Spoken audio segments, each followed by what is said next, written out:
Hello friends, কেমন আছো তোমরা সবাই? তো চলো আজকে একটা জায়গায় ঘুরতে যাওয়া যাক। কোথায় যাচ্ছি বলো তো? চলো যেতে যেতেই বলছি তোমাদের কোথায় যাচ্ছি। তো আমরা আমাদের গ্রামের রাস্তা পার করে এই যে পাকা রাস্তায় উঠে পড়লাম। এইবার এখান দিয়ে আমরা ঘুরতে যাচ্ছি এই রাস্তা ধরে। আমরা যেই টাইমটায় বেরিয়েছিলাম তখন ছিল বিকেলবেলা। আর তোমরা ভিডিওটা পাবে তার পরের দিন, মানে আজকে পাচ্ছ ভিডিওটা। এই জায়গাটা কোথায় বলো তো? এটা হচ্ছে একটা মায়ের মন্দির।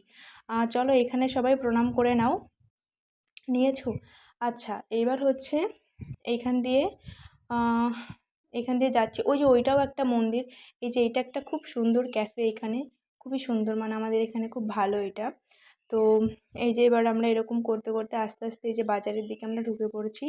চলো বাজারে এবার তো চলে আসলাম। এবার চলো ফার্স্টে যাব তেল পাম্পে। তেল পাম্পে গিয়ে গাড়িতে তেল ভরে তারপরে এই যে আবার বেরিয়ে পড়েছি। মানে আজকের উদ্দেশ্যই শুধু ঘোরাঘুরি করা, তাছাড়া আর কিছুই না। অনেক দিন হলো বাড়ি থেকে বেরোনো হয় না, তেমন সেরকমভাবে কোথাও ঘুরতে যাওয়া হয় না।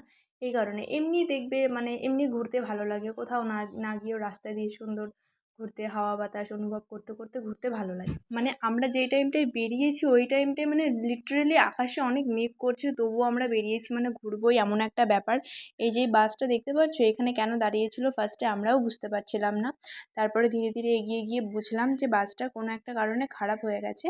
তো এখানে বাসের যেই যাত্রীরা ছিল তারা ওইখানে মানে ওয়েট করছে। তারপরে কোনো ব্যাপার না, বাস ঠিক হয়ে গেলে তারা তাদের গন্তব্যে পৌঁছে যাবে।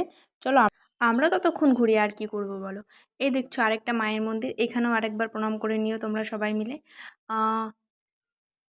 এখানে একটু আর কি চলছিল পিয়ার মোহব্বত সিন। চলো এটা বাদ দাও, চলো সামনে। দেখছো ফুচকা দোকানে কতটা ভিড় পড়ে গেছিলো। তো সে ভিড় ঠেলে ঠুলে ওইখানে যেতে আমাদের মানে অনেকটা টাইম লেগে গিয়েছিলো। অনেকক্ষণ পরে আমরা ওইখানে চান্স পেয়েছিলাম। দেখতেই পাচ্ছ রাত হয়ে গেছে, আমরা বেরিয়েছিলাম সেই দিনের বেলা, আর যখন ফুচকা খাচ্ছি তখন দেখছো কতটা অন্ধকার হয়ে এসেছে চারিপাশে। কিচ্ছু করার নেই, ফুচকা তো খেতেই হবে, ফুচকা খেয়েই বাড়ি ফিরতে হবে। তো এই যে আমি ফুচকা খাচ্ছি। এই দোকানে ফুচকাটা খেতে আমার খুব ভালো লাগে, তাই বলছিলাম আর কি যে হ্যাঁ খুব ভালো খেতে ফুচকাটা। এই এই আর কি। তো ফুচকা খেতে খেতে তারপরে মনে পড়লো যে না, এবার রাত হয়েছে, এবার বাড়ি।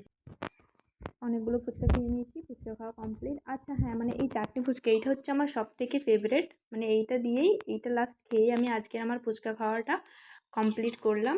তো এবার এখানে আরেকজন ফুচকা খাচ্ছেন, চলো ওনারও খাওয়া হয়ে গেছে। এবার ফুচকা খাওয়ার পরে ভাবলাম একটু আইসক্রিম খেয়ে নিই। আইসক্রিমের দোকানে চলে গেলাম। আইসক্রিম নেওয়া আমার কমপ্লিট হয়ে গেছে। এবার আমি আইসক্রিমটা নিয়ে ফিরে আসছি। এইবার ভাবছি বাড়ি যেতে হবে তাড়াতাড়ি, কেন কি প্রচণ্ড মেঘ করেছে আকাশে। এবার বাড়ি না গেলে বাড়ি যেতে পুরোই ভিজে যাবো। এই যে দেখছো আইসক্রিমটা খেতে খেতে আমি এখন বাড়ি চলে যাচ্ছি। তো আজকে ভিডিওটা কেমন লাগলো জানিও তোমরা সবাই। টাটা।